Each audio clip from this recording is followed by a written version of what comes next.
Hi, heute haben wir einen Toyota RAV4 in der Werkstatt. Hier geht es mal wieder um Geräusch, diesmal von der Hinterachse.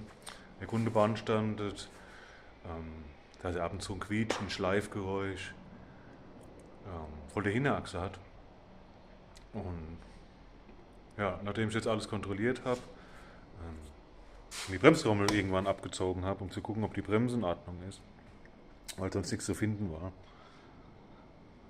ist mir aufgefallen, dass hier dieses Halteblech, was hier vorhanden ist, auf der Seite fehlt.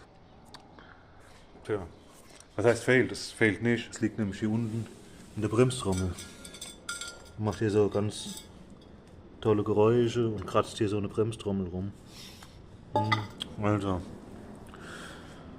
wir machen Radzylinder neu, wir machen die Bremsbacken neu, wir machen diesen ganzen verrosteten Quatsch hier neu, also die ganzen Federn.